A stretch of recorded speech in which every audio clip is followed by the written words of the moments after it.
ரேஷ்மா, இந்த சாரியில செம்ம சூப்பரா இருக்க தெரியுமா? சாரி புதுசா? நான் அப்பவுமே நினைச்சேன், வந்த உடனே சொல்லணும்னு இருந்துச்சு. நீ ஜெனிஃபர் கூட கோமா இருந்தியா, அதான் நான் சொல்லல. சாரியில சூப்பரா இருக்க. எங்க அக்கா அப்படியே தேவதை, ஏஞ்சல் தான். ஷோ, அம்மன் சிலைய மிஞ்சிரும், அந்த அளவுக்கு இருக்க. பொய்ன்னு கண்டுபிடிச்சிருவாளோ? எதுவும் சொல்ல மாட்டேங்கிறாள். நம்ம பாட்டுன்னு அள்ளி அள்ளி விட்டுக்கிட்டு இருக்கோம், அமைதியா நின்னு வேடிக்கை பார்த்துக்கிட்டு இருக்கா. ஒரு வேளை நம்பிட்டாலோ? சரி, இன்னும் கொஞ்சம் போடுவோம் பிட்ட. ஐயோ ஐயோ ஐயோ, ரேஷ்மா, அந்த நிலா பத்திரிக்கையா, நிலாவை அப்படியே கீழே திருப்பி உன்னை பார்த்தா நிலாவை பார்க்க வேண்டாம், அந்த அளவுக்கு இருக்குன்னா பாத்துக்க. இன்னைக்கு பச்சை கலர்ல நிலா சுருட்டி வச்சா எப்படி இருக்கும், அந்த அளவுக்கு இருக்க. போ, நிலா தோத்துரும் என் அக்கா கிட்ட. சரி, அக்கா என்ன அழகா இருக்கா இன்னைக்கு. என்னன்னு தெரியலையே, நம்புறாளா இல்லையான்னு ஒன்னும் புரிய மாட்டேங்குது. சரி, வேற வழி இல்ல, நம்மளுக்கு இன்னும் காரியம் ஆக வேண்டியது இருக்கு. கூட சேர்த்து இன்னும் 4-5 பிட்டு போடுவோம், காசா பணமா. ரேஷ்மா, வாய மூடு ரகு. சீப்பா இப்படி மாத்தி மாத்தி பொய் சொல்லிக்கிட்டு இருக்காத. நான் கூட உண்மைன்னு நம்பிட்டியோன்னு நினைச்சேன். ம் இல்ல, சத்தியமா இந்த சாரில சூப்பரா இருக்க. ஃபர்ஸ்ட் டைம் இந்த சாரி கட்டுறியா, அதான் அப்படி இருக்க. எது இந்த சாரி ஃபர்ஸ்ட் டைம் கட்டுற? அத நீ பார்த்த. இந்த சாரிய நான் இதோட 4-5 வாட்டி கட்டிட்டேன். போன வாட்டி இவளோட வளகாப்புக்கு கூட இந்த சாரி தான் கட்டிக்கிட்டு இருந்தேன். அப்ப என்ன சொன்ன நீ? கேவலமா இருக்கு, இந்த மாதிரி ஆன்டி மாதிரி சாரி கட்டி இருக்க, அப்படி இப்படின்னு பாட்டி கூட சேர்ந்து கலாய்ச்சதானே. இப்ப மட்டும் நான் சூப்பரா இருக்கேன், தேவதை மாதிரி இருக்கேன், நிலா தோத்துருமா? சின்ன கம்பு எங்க? இரு ரேஷ்மா, ஒரே ஒரு தம்பி அடிச்சு வச்சிட்டு போற. ஆமா, இன்னும் சாதிக்க வேண்டிய விஷயம் எவ்வளவு இருக்கு. ஓ, சாதிக்க வேண்டிய விஷயம் நிறைய இருக்கு. எந்த மாதிரி சாதிக்க போறீங்க? அனு வீட்டு செவர ஏறி குதிச்சு அவர் ரூமுக்கு போனியா, அந்த மாதிரியா? சிவலுக்கு எப்படி தெரியும்? என்ன, எனக்கு எப்படி தெரியும் தானே பாக்குற, அம்மா சொன்னாங்க. அது ஏன் பொண்டாட்டிய பார்க்க போன? ஏன் சிவரேறி குதிச்சு கஷ்டப்பட்டியும் பொண்டாட்டி பார்க்க போறதெல்லாம் சாதனை இல்லையா என்ன? உனக்கு வேணா அது பெரிய சாதனையா இருக்கலாம், ஆனா என்ன பொறுத்த வரைக்கும் அது பெரிய ரோதனையா தான் இருக்கு. சேண்டா, உன் பொண்டாட்டி பார்க்க போறதா இருந்தா முன்னாடி சொல்லிட்டு போக மாட்டியாடா? ஏய், இதுல ரொம்ப நியமா இருக்கு. ஆமா, கட்டின பொண்டாட்டிய பாக்குறதுக்கு நான் சொல்லிட்டு போணுமா? நீங்க கட்டின பொண்டாட்டிய பாருங்க, இல்ல வேற யாரையாச்சும் போய் பாருங்க, அத பத்தி எனக்கு கவலை இல்ல சார். ஹாஸ்பிட்டல் அம்போன்னு யாருமே இல்லாம விட்டுட்டு போறீங்களே, அதுதான் கவலை. இங்க பாரு, அவனும் அந்த அளவுக்கு மோசமாலாம் இல்ல. ராம்குமாருக்கு போன் பண்ணி இன்ஃபார்ம் பண்ணிட்டு தான் போனேன். ராம்குமாருக்கு போன் பண்ணி இன்ஃபார்ம் பண்ண தெரிஞ்ச உங்களுக்கு என் நம்பருக்கு போன் பண்ணி இன்ஃபார்ம் பண்ணணும்னு ஏன் சார் தெரியல? சரி, நம்பர் தொலைச்சிட்டீங்களா இல்ல போன் நம்பரை டெலீட் பண்ணிட்டீங்களா? இந்த ரகு ஒன்னும் அந்த அளவுக்கு மோசமானவெல்லாம் இல்ல. இதோ கத்திக்கிட்டு இருக்கே, காட்டு கத்து நேத்துல இருந்து இந்த மாதிரி, அதனாலதான் போன் பண்ணி சொல்லல. பேய் மாதிரி கத்திக்கிட்டு கிடக்கான். ஓ, என்ன பார்த்தா உனக்கு பேய் மாதிரி இருக்கா? ஷோ கடவுளே, இப்ப எதுக்கு கூப்பிட்டு வச்சு லெக்சர் எடுத்துக்கிட்டு இருக்கேன், அத சொல்லு. ஷோ, அத மறந்துட்டேன் பாரு. ராக்கி விஷயம் தான், அவனுக்கு பிரெயின் டெட் ஆகிற சுச்சுவேஷன்ல இருக்கு. ஸோ அதை அவங்க ஃபேமிலி ரிலேட்டிவ் கிட்ட இன்ஃபார்ம் பண்ணணும்.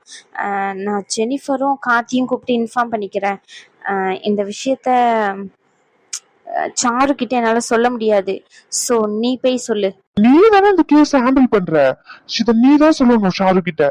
சாரு கிட்ட நான் சொல்லுவேன்டா, அது பிரச்சனை இல்ல. நான் சொன்னா ரொம்ப எமோஷனல் ஆயிருவா. நீ சொன்னா வச்சு கொஞ்சமாச்சும் தைரியமா இருப்பா. ப்ளீஸ் நீ போய் ஹேண்டில் பண்ணு போ. இவங்க 2 பேரையும் கூப்பிட்டு நான் ஹேண்டில் பண்ணிக்கிறேன். சரி, ஓகே. நெக்ஸ்ட் என்ன ப்ரொசீஜர் பண்ற மாதிரி பிளான்? வென்டிலேஷன் தான். வென்டிலேஷன்ல வைக்கிறதுக்கு முன்னாடி அவங்க ரிலேட்டிவ் கிட்ட கூப்பிட்டு இன்ஃபார்ம் பண்ணிடுவோம். சரி, ஓகே. நான் சாரு கிட்ட போய் பேசுறேன். நானும் ஜெனிஃபரை கூப்பிட்டு இன்ஃபார்ம் பண்ணிடுறேன். ஒரு டவுட். சொல்லுடா. இல்ல, கோமா ஸ்டேஜ் கூட ஓகே, அவங்க எப்பயாச்சும் கண் முழிச்சு பாப்பாங்கன்ற ஒரு ஹோப் இருக்கும். பட் ஆனா பிரெயின் டெட்ன்றது, மூளைச்சாவு, ஒருவேளை கன்ஃபார்ம் ஆச்சு அப்படின்னா என்ன பண்றது? சாரு எப்படி சமாதானப்படுத்த முடியும்? இங்க பாரு ரகு, ஒரு சில சுச்சுவேஷன்ல நம்ம லைஃப்ல கண்டிப்பா நடக்கதான் செய்யும். அதை நம்ம அக்செப்ட் பண்ணி ஏத்துக்கதான் வேணும். ஏன் என்ன எடுத்துக்கிய, உங்க மாமா, அதாவது நான் கல்யாணம் பண்ணல அவரு, சரியா? அவர் இல்லாம என்னால இருக்கவே முடியாது. ஆக்சுவலா சொல்ல போனா அவ்வளவு நல்லாதான் பாத்துக்கிட்டாரு 6 months, இல்லைன்னு நான் சொல்லல. அந்த 6 months அவர் இல்லாம நான் இருக்கவே மாட்டேன். அவருக்கு ஏதாச்சும் ஒரு சின்ன அடிபட்டா கூட அவ்வளவு பதட்டமாயிருவேன். அதுக்கப்புறம் போக போக அவரோட சுயரூபம் தெரிஞ்சு இந்த லைஃப் நம்மளுக்கு செட் ஆகாது அப்படின்னு சொல்லி புரிஞ்சுக்கிட்டு அதுல இருந்து விலகி வந்துட்டேன். அதே மாதிரி சாருக்கும் புரியும் இதுல இருந்து எப்படி வெளியே வரணும்னு. அவதான் முயற்சி பண்ணி வெளியே வர வேண்டிய சுச்சுவேஷன். மூளை சாவு கன்ஃபார்ம் பண்ணல, பட் ஆனா 50% வாய்ப்பு இருக்கு. அது அவகிட்ட சொல்லிடு. ம் சரி ஓகே, நான் அவகிட்ட போயிட்டு சொல்றேன், நீ உங்ககிட்ட இன்ஃபார்ம் பண்ணிடு. ஆ மைனி மைனி இந்த வர இளவரசி அங்க உட்காந்துட்டு இரு. பிரியா, காப்பி இங்க வச்சிருக்கேன் பாருமா. முத்து மாதிரி கேட்டான், கொஞ்சம் இந்த காப்பியை மட்டும் எடுத்து கொடுத்துருமா.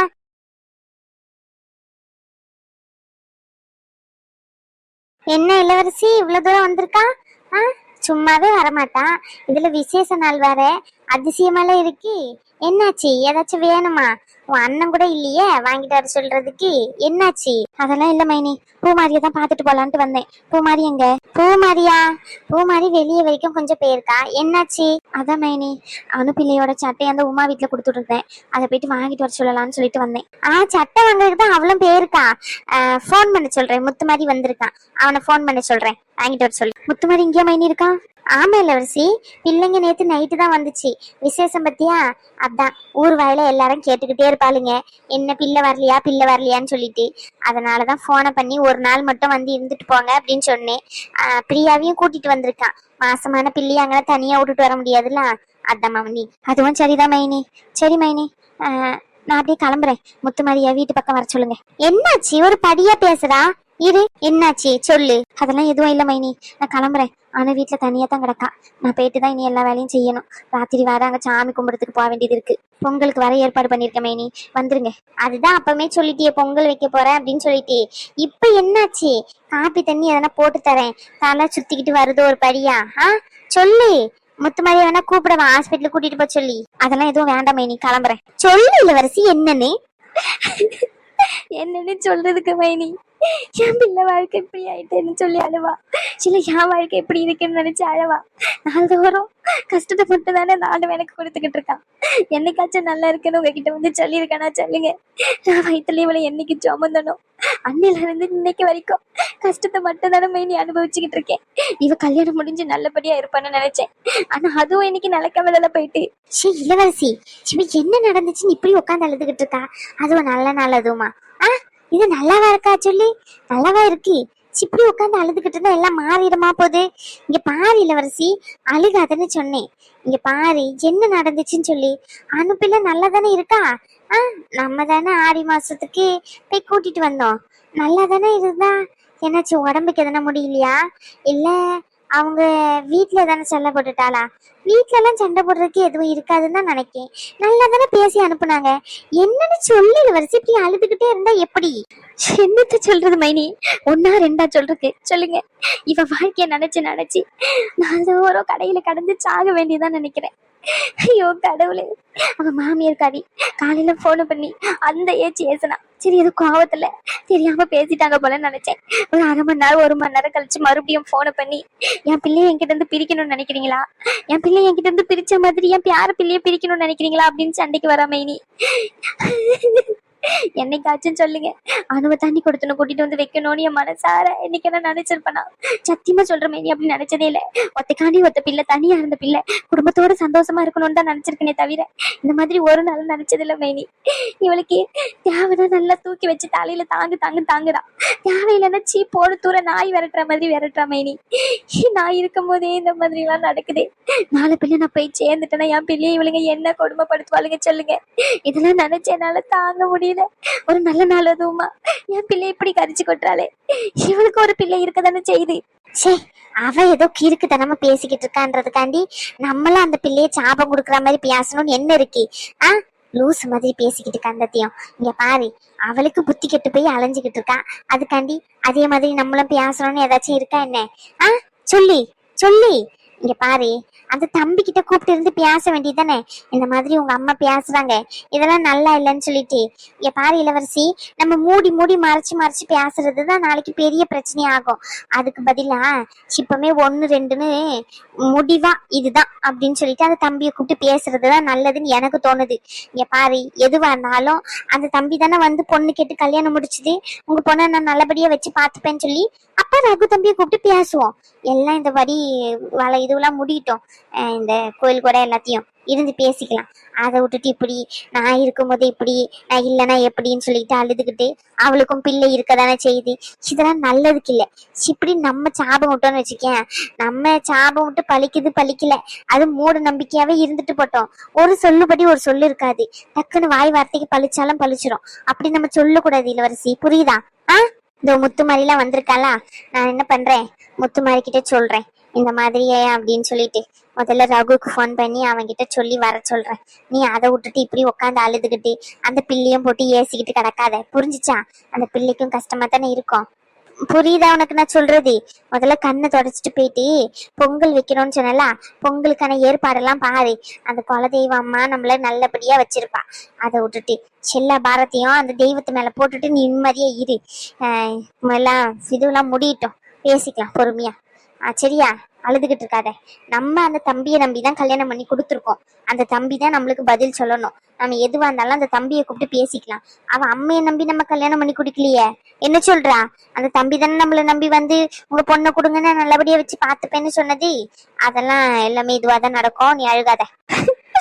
என்னமே நீ பண்றது, அழுகாம இருக்கிறதுக்கு முடியல. சும்மா சும்மா அழுகாத இளவரசி, எல்லாம் சரியாயிரும். அனு பிள்ளை எங்க? அவ என்ன பண்ணுவா? இந்த மாதிரி வாழ்க்கை அமைச்சிச்சுன்று திட்டிட்டு வந்துட்டேன். எல்லாம் உனக்கு இது தேவைதான், நீ எதன்னு பார்த்து கல்யாணம் முடிச்சுக்கிட்டேன்னு வாய்க்கு வந்ததெல்லாம் பேசிட்டு வந்துட்டேன். அவ அந்த மொழியில உட்காந்து அழுதுகிட்டு இருப்பா, வேற என்ன பண்ணுவா? எனக்கு மவளா பிறந்திருக்காளா, எல்லா கஷ்டத்தையும் அனுபவிக்கணும்னு அவ தலையில எழுதி வச்சிருக்கு. என்ன மாதிரி இல்லாம நல்லா துணிச்சல எதிர்த்து பேசுற மாதிரி இருந்தா கூட பரவாயில்ல மைனி. இவ என்னன்னா அவங்க என்ன சொன்னாலும் என்கிட்டயே சொல்ல மாட்டா. நான் ஏதோ வேற விஷயத்த பேச போய் போனு ஸ்பீக்கர்ல போடுன்னு சொல்ல போய் தான் இந்த விஷயம் எல்லாம் எனக்கு தெரிய வந்திருக்கு. இல்லன்னா அவகிட்ட இந்த மாதிரி சத்தம் போட்டதெல்லாம் எனக்கு தெரியும்னு நினைக்கீங்களோ? ஒரு நாளும் வாயத்தோடு சொல்லிக்க மாட்டா. சின்ன பிள்ளைய போட்டு ஏசிட்டு வந்திருக்கிறத பாரு, அத வேற இங்க வந்து சொல்றா போல. நீ அங்க இருந்தா கரிச்சு கொட்டிக்கிட்டே தான் இருப்பா. நீ என்ன பண்றா, நான் முத்துமாரி கிட்ட சொல்றேன் போன் பண்ண சொல்லி. சரியா? நானா கூப்பிடுற மாதிரி கூப்பிடுறேன், நீ அனுப்பி வை அவளை. இங்க வந்தா பிரியா முத்துமாரி எல்லாரும் இருக்காங்களா, அப்படியே இருந்துப்பா. அவ பூமாரி கூட அப்படி இப்படின்னு பேசிக்கிட்டு அங்கன்னு இருந்தா நீ எதையாச்சும் சொல்லி அவளை இன்னும் நோவடிக்கதான் செய்வா. பிள்ளைய போட்டு என்னத்துக்கு நீ பிள்ளைய போட்டு ஏசிக்கிட்டு கிடக்கான்னு தெரியல. அவ பேசுறானா அவளை ஒரு 4 கிளிப்பியா? அதை விட்டுட்டு நீ ஒரு சைடு உட்காந்து ஒப்பாரி வச்சுக்கிட்டு அவளும் செட்டி திட்டிக்கிட்டு, இது என்ன இது? பிள்ளைய திட்டுற விளக்கத்தை நீ வச்சு கதை சொல்லிட்டேன், புரிஞ்சுச்சா உனக்கு? ஆமா, அழுதுகிட்டு கிடக்கிறத பாரு. கண்ணை தொடச்சிக்கிட்டு போயிட்டு பிள்ளை அனுப்பி வை. நான் முத்துமாரி கிட்ட சொல்லி போன் பண்ண சொல்றேன். சரி மைனி. சரி, அழுகாத. துணி இங்க மாமா வீட்டுல இருக்கான், பூமாரி வாங்கிட்டு வரேன்னு சொல்லியிருக்கா. அங்கன போயிட்டு வாங்கிப்பியான்னு சொல்லி அனுப்பிவிடு. சரியா? அங்கன இருந்து அழுதுகிட்டே தான் கிடப்பா. சரி மைனி, போயிட்டு வர மைனி.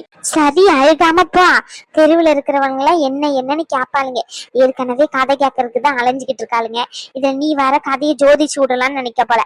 போ, அழுகாம மூஞ்சி தொடச்சுக்கிட்டு. அழுகாதன்னு சொன்னேன். ஐயோ, சின்னத்தை தான் சொல்லுறதுன்னு தெரியலம்மா. இந்த பிள்ளை வாழ்க்கை ஏன் இப்படி இழுத்தடிக்குதுன்னு தெரிய மாட்டேங்குது. ஒரு குழந்தை வந்தா கூட நிம்மதியா அந்த குழந்தைய பார்த்துக்கிட்டாச்சு இருந்துரும்னு பார்த்தா, கடவுள் கொடுக்கறது தான் கொடுத்தான், அரையும் குறையமா கொடுத்துட்டு அவனே எடுத்துக்கிட்டான். அந்த கடவுளுக்கு கண்ணு இருக்கா இல்லையான்னு தான் தெரிய மாட்டேங்குது. வாங்க மேடம். சார். எப்ப மேடம் இந்த போட்டு கொடுக்குற பழக்கத்தெல்லாம் வச்சுக்க ஆரம்பிச்சீங்க நீங்க? சார் புரியல சார். புரியலையா இல்ல புரியாத மாதிரி நடிக்கிறீங்களா ரீனா? இங்க பாருங்க, இங்க ஒர்க் பண்றீங்கன்னா ஒர்க்கை மட்டும் பாருங்க. இங்க நடக்கிற பிரச்சனையெல்லாம் போன் பண்ணி ரீனா கிட்ட இருந்து ரேஷ்மா வரைக்கும் போற விஷயம் ஏன் என் கிட்ட வர மாட்டேங்குது? சார் அது வந்து மேம் கிட்ட ராக்கி ப்ராப்ளத்தை இன்ஃபார்ம் பண்ண சொல்லி ராம்குமார் சார் சொன்னார் சார். அப்போ இன்ஃபார்ம் பண்ணிக்கிட்டு இருக்கும்போது ஜெனிஃபர் மேம் ரொம்ப கத்திக்கிட்டே இருந்தாங்க. அதனால தான் சார் மேம் கிட்ட ஃபோன் பண்ணி சொன்னேன். அதுவும் நான் வாலண்டியாக சொல்லணும்லாம் சொல்லலை சார். அந்த டைம்ல பேசிக்கிட்டு இருக்கும்போது ரொம்ப லவுடா இருந்துச்சு. மேம் என்ன இஷ்யூன்னு கேட்டாங்க. அதனால தான் சார் சொன்னேன், இந்த மாதிரி ஜெனிஃபர் மேம் சாரு மேம் திட்டிக்கிட்டு இருக்காங்க அப்படின்னு சொல்லிட்டு. அப்போ மேம் கேட்டாங்க என்ன இஷ்யூன்னு சொல்லிட்டு, ராக்கினால தான் திட்டிக்கிட்டு இருக்காங்க அப்படின்னு சொன்னேன் சார். இன்டென்ஷனலா நான் எதையுமே வந்து மேம் கிட்ட போட்டு கொடுக்கணும்லாம் பண்ணல சார். போட்டு கொடுத்து தான் நான் நல்ல பேர் வாங்கணும்னு எனக்கு அவசியம் இல்லை சார். சாரி சார், உங்ககிட்ட தப்பா பேசியிருந்தா. தப்பா பேசுனீங்கன்னு சொல்லல ரீனா. இப்ப பாருங்க, ஜெனிஃபரை கூப்பிட்டு ரேஷ்மா எந்த அளவுக்கு திட்டிக்கிட்டு இருக்காங்கன்னு சொல்லிட்டு சின்ன அந்த பஞ்சாயத்துக்கு முடிய மாட்டேங்குது. நீங்க சொன்னது கரெக்ட் தான், இல்லன்னு சொல்லல. மேபி உங்களுக்கு ஜெனிஃபர் பேசுனது தப்பா தெரிஞ்சிருந்ததுன்னா ஃபர்ஸ்ட் அட்மின் சைட்ல போயிட்டு இன்ஃபார்ம் பண்ணிருக்கணும். அப்படியே இல்லையா என்கிட்ட இன்ஃபார்ம் பண்ணிருக்கலாம்ல. நீங்க டைரக்டா ரேஷ்மா கிட்ட போய் இன்ஃபார்ம் பண்ணிருக்கீங்க. அவங்களுக்கு ஏற்கனவே கோவம் அதிகமா வரும்னு தெரியும் தானே. இந்த மாதிரி டைரக்டா அவங்க கிட்ட இன்ஃபார்ம் பண்ணா எப்படி சொல்லுங்க? சார் அதான் சொல்றேன் இல்ல சார், நான் வாலண்டரியா சொல்லணும்னு சொல்லல சார். மேம் கிட்ட ஃபோன் பேசிக்கிட்டு இருக்கும்போது மேம் தான் சார் பேசினாங்க. என்ன ப்ராப்ளம்னு கேட்டாங்க, பின்னாடி லவுடா இருக்கு அப்படின்னு சொல்லிட்டு. அப்பதான் சார் சொன்னேன். ப்ராமிஸா நான் வேணும் கூட சொல்லல சார். என்னென்னமோ சொல்லுங்க. சாருவை கொஞ்சம் என்னுடைய கேபினுக்கு மட்டும் வர சொல்லுங்க, சரிங்களா? Okay sir. அப்புறம் சார், நான் சொன்னது தப்பா சார்? தப்புலாம் இல்ல. இங்க நடக்கிறத இன்ஃபார்ம் பண்ணணும்னு இன்ஃபார்ம் பண்ணிருக்கீங்க. பட் ஆனா அது யார்கிட்ட சொன்னா எந்த அளவுக்கு போகுன்ற கொஞ்சம் லிமிட் தெரிஞ்சு சொல்லியிருக்கலாம். ரேஷ்மா ரொம்ப ரியாக்ட் பண்ணிட்டா. ஜெனிஃபரும் பாவமா இருந்துச்சு, அதனாலதான் சொன்னேன், சரிங்களா? மேபி ஜெனிஃபர் ரொம்ப அதிகமா பேசியிருக்கலாம். நான் அந்த இடத்துல இல்லாததுனால எனக்கு தெரியல. நீங்க இருந்ததுனால நீங்க ரியாக்ட் பண்ணிட்டீங்க. ரேஷ்மா கிட்ட சொல்லிட்டீங்க தான், இல்லைன்னு சொல்லல. பட் ஆனா ரேஷ்மா கிட்ட இனிமே இந்த மாதிரி விஷயத்தெல்லாம் கொண்டு போவாதீங்க, சரிங்களா? முடிஞ்ச அளவுக்கு என் கிட்ட, அப்படி இல்லைன்னா நீங்க ஆதி கிட்ட சொல்லுங்க. ஆதி இந்த மாதிரி விஷயத்தெல்லாம் டீல் பண்ணிப்பான். ஆதி ஜெனிஃபர் கூட க்ளோஸ்ன்றதுனால எப்படி சொன்னா ஜெனிஃபர் புரிஞ்சுப்பாலோ அப்படி சொல்லுவா. அதை விட்டுட்டு நீங்க வேலையை விட்டு போறதா இருந்தா போங்க அப்படின்ற அளவுக்கு ரொம்ப ஆஷா திட்டாங்க. அதனாலதான் சொல்றேன், ஓகேங்களா? நான் உங்ககிட்ட இந்த மாதிரி பேசுறேன், நீங்க தப்ப எடுத்துக்காதீங்க. நீங்க போயிட்டு சாருவை வர சொல்லுங்க. வேலை எதாச்சும் இருந்துச்சுன்னா வேலையை போய் பாருங்க, போங்க. Okay sir, thank you sir. சின்ன சிவ ஃபோன் பண்ணிருக்கான். சரி, ஃபோன் பண்ணுவோம். ஹலோ. ஓய் குட்டச்சி, என்ன ஃபோன் பண்ணிருக்க இவ்வளோ வாட்டி? அதுவும் ஏதாச்சும் ப்ராப்ளம் ஆடி? கொஞ்சம் வேலையா இருந்தேன், அதான் மறந்துட்டேன். ஒரு எமர்ஜென்சி கேஸ், சரியா? ஸோ என்னால இன்னைக்கு ஈவினிங் வர முடியுமான்னு தெரியல. நீ பாத்துக்கோ, கோவப்படாத. ஓகே வாடி, உன்கிட்ட தான் கேக்குறேன். நீங்க வர மாட்டீங்களா அப்போ? வர முடியாதுன்னு தானே சொல்றேன். அப்புறமா என்ன கேள்வி வர மாட்டீங்களான்னு சொல்லி? வர முடியாததுனால தான் சொல்றேன். வர முடியாது. முடிஞ்ச அளவுக்கு ட்ரை பண்றேன், ஓகேவா? பாத்துக்கோ, ஃபீல் பண்ணாத. போனை வைக்கிறேன், சரியா? பாய். ஷகு. சாரி டி, எனக்கும் உன்கிட்ட பேசணும்னு ஆசையா தான் இருக்கு. இன்னும் கொஞ்ச நேரம் பேசணும்னா எனக்கு அங்க வரணும்னு தோணும். அதுக்கப்புறமா இங்க ஒர்க்கு எல்லாமே இருக்குல்ல. நான் நாளைக்கு கண்டிப்பா உன்னை பார்க்க வருவேன். இதை நீ சொன்னா புரிஞ்சுக்க மாட்டேன். ஸோ அதனாலதான் பேசிக்கிட்டே இருக்கும் போது கட் பண்ணேன். கண்டிப்பா நீ கோவப்படுவேன்னு எனக்கு தெரியும். பட் இருந்தாலும் பரவாயில்ல, என்னோட அணு தானே, சொன்னா புரிஞ்சுப்பேன்னு எனக்கு நல்லாவே தெரியும். சில்ல பொண்டாட்டி, சண்டைக்காரி. என்ன மறுபடியும் ஃபோன் பண்றா? சொல்லு அனு. இப்ப எதுக்கு ஃபோன் பேசிக்கிட்டு இருக்கும் போதே கட் பண்றீங்க? உங்ககிட்ட தானே பேசிக்கிட்டு இருக்கேன். ஃபோன் பேசிக்கிட்டு இருக்கும் போதே கட் பண்றீங்க. அவ்வளவு அலட்சியமாயிட்டேன் நான் உங்களுக்கு. உங்ககிட்ட தான் கேட்கிற ரகு. ஜவ் பண்ணும்போது மட்டும் பின்னாடியே சுத்தி சுத்தி வந்தீங்க. இப்போ போனை கட் பண்றீங்க. சொல்லுங்க ரகு, உங்ககிட்ட தான் கேட்கிறேன். என்ன பார்த்தா பைத்தியக்காரி மாதிரி இருக்கா உங்களுக்கு? சொல்லுங்க ரகு, என்ன பார்த்தா பைத்தியக்காரி மாதிரியா இருக்கு உங்களுக்கு? சரி லூசு, இப்ப என்ன நடந்துச்சுன்னு அழுதுகிட்டு இருக்கேன். இப்ப என்னாச்சு அத சொல்லு முதல்ல. உன்கிட்ட தான் கேக்குறேன். பைத்தியம், வாய்ஸ் ரொம்ப அழுகுற மாதிரி இருக்கு. யாராச்சும் எதனா சொன்னாங்களா? ஏதாச்சும் தலைவலியா? உடம்பு சரியில்லையா? பைத்தியமே, உன்கிட்ட தான் கேக்குறேன், பதில் சொல்லு. நான் கேட்டதுக்கு பதில், நான் ஃபோன் பண்ணேன் உங்களுக்கு. சரி பொறுமையா இரு, பொறுமையா இரு. இப்ப எதுக்கு அழுவுற? சின்னத்துக்கு அழுவுற? இப்ப எதுக்கு நான் ஃபோன் பேசிக்கிட்டு இருக்கும்போதே கட் பண்ணீங்க? அது வந்து அனு, வேலை இருந்துச்சு, அதான்டி உனக்கு ஃபோன் பண்ணி இன்ஃபார்ம் பண்ணிட்டு வேலையை கண்டினியூ பண்ணலான்னு சொல்லி. இன்னும் கொஞ்ச நேரம் உங்ககிட்ட பேசணும்னு எனக்கும் ஆசைதான். பேசுறேன்னா அதுக்கப்புறம் அங்க வரணும்னு தோணும். அதுக்கப்புறம் ஃபீல் பண்ண ஆரம்பிப்பேன், நானும் ஃபீல் பண்ணுவேன். எதுக்குன்னு தான் கட் பண்ணிட்டேன். நீ தப்பா எடுத்துக்காதீடி, என் செல்லம்ல. நான் புரிஞ்சுப்பேன்னு நினைச்சேன். ஷிப்டி எமோஷனல் ஆகும்னு நான் நினைக்கவே இல்லை. சத்தியமா நான் முடிஞ்ச அளவுக்கு வர ட்ரை பண்றேன், சரியா? சாரி டி செல்லம்ல, ப்ளீஸ் ப்ளீஸ் ப்ளீஸ் கோவப்படாத. அதான் ரகு, எல்லாருமே சொன்னாங்க உங்களை கல்யாணம் பண்ணாதீங்கன்னு சொல்லி. ஆனா எல்லாரையுமே தாண்டி கல்யாணம் பண்ணல. எனக்கு இது தேவைதான். நான் போனை வைக்கிறேன், பாய். இனிமே இதுக்கு ஃபோன் பண்ணாதீங்க. சரி லூஸ் டென்ஷன் பண்றானு. போன் கட் பண்றதுக்கு எதுக்கு போனை பண்ணணும்னு எனக்கு புரிய மாட்டேங்குது. இவளை என்ன சொல்றதுன்னு தெரியல. வர வர ரொம்ப ஓவரா பண்ணிக்கிட்டு இருக்கா. எல்லாருக்கும் வணக்கம் சொந்தங்களே. நீங்கள் எல்லாருமே எப்படி இருக்கீங்க? என்னை பற்றி கேட்டிருந்த எல்லாருக்குமே ரொம்ப ரொம்ப நன்றி. நிறைய பேர் கேட்டிருந்தீங்க உங்கள் உடம்பு சரியாயிட்டான்னு சொல்லிட்டு. எனக்கு இப்போ ஓகே. பட் ஆனால் டைமிங் மட்டும் கொஞ்சம் வந்து என்னால் மெயின்டைன் பண்ண முடியல. முடிஞ்ச அளவுக்கு ட்ரை பண்ணுறேன். என்னால் முடிஞ்ச பெஸ்ட்டை நான் ட்ரை பண்ணி கொடுத்துக்கிட்டு தான் இருக்கேன்னு நினைக்கிறேன். வீடியோஸ் வந்து கொஞ்சம் நெகட்டிவ் ஷேடில் போகுது அப்படின்னு நிறைய பேர் வந்து கமெண்ட் பண்ணியிருந்தீங்க. நல்லா இருக்கணும் சொல்லியிருந்தீங்க. ஒரு சிலவங்கலாம் வந்து இனிமேல் நான் பார்க்கவே மாட்டேன் அப்படின்னு கோவப்பட்டீங்க. எனக்கு புரியுது, நம்ம வீடியோவை அவ்வளோ நீங்கள் லைக் பண்ணுறீங்க, பாசிட்டிவாக போகணும்னு நினைக்கிறீங்கன்னு சொல்லிட்டு. கண்டென்ட்டுக்காண்டி வந்து ஒரு சில விஷயத்த மாற்ற வேண்டி இருக்கிற பட்சத்தில் அப்படி பண்ண வேண்டியது இருக்குது. அதனால தான் வந்து பார்த்திங்கன்னா நான் அந்த மாதிரி பண்ணுறேன். ஸோ புரிஞ்சுக்கினவங்களுக்கு நன்றி.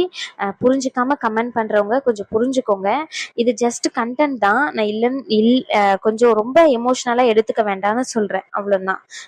அப்புறமா வந்து நம்ம வந்து 90,000 சப்ஸ்கிரைபர் ரீச் பண்ணியிருக்கோம். அது நீங்கள் இல்லைன்னா சாத்தியம் இல்லை. உங்கள் எல்லாருக்குமே ரொம்ப ரொம்ப ரொம்ப நன்றி சொந்தங்களே. அடுத்த வீடியோவில் பார்க்கலாம். பாய். அதுக்கப்புறமா வந்து ரகு அனு கண்டென்ட் வந்து நிறைய இன்க்ளூட் பண்ணுங்க அப்படின்னு சொல்றீங்க. அவங்களுக்குள்ள சண்டையே வேண்டாம்னு சொல்றீங்க. எந்த ரிலேஷன்ஷிப்லயுமே சண்டை இல்லாம இருக்கவே இருக்காது. கண்டிப்பா சண்டையோட இருக்கிறது தான் ரிலேஷன்ஷிப்பாவே இருக்கும். அந்த சண்டையில வந்து நம்மள ஒருத்தருக்கு ஒருத்தர் விட்டு கொடுத்து புரிஞ்சுக்கிறதுல தான் அந்த ரிலேஷன்ஷிப் ரொம்ப அழகா இருக்கும். ஸோ வந்து அவங்க 2 பேருக்குள்ள சின்ன சின்ன சண்டை வந்து அவங்களுக்குள்ள விட்டு கொடுத்து போகணும். மத்தவங்க முன்னாடி விட்டு கொடுத்துடக்கூடாது. அந்த கான்செப்ட்ல தான் நான் கொண்டு போய்கிட்டு இருக்கேன். ஒரு சிலவங்க புரிஞ்சுக்கிறீங்க, ரொம்ப நன்றி. எல்லாரையுமே கவர் பண்ண முடியல என்னால. ஸோ வந்து கொஞ்சம் கொஞ்சமா என்னால முடிஞ்ச அளவுக்கு கவர் பண்ணிக்கிட்டு இருக்கேன். ஆதி ஷாலினி கதையும் கேக்குறீங்க, அது கொண்டு வரேன். நெக்ஸ்ட் வீடியோல பார்க்கலாம். இது வரைக்கும் சப்போர்ட் பண்ண எல்லாருக்குமே ரொம்ப ரொம்ப நன்றி. பாய் சொந்தங்களே, பாய்.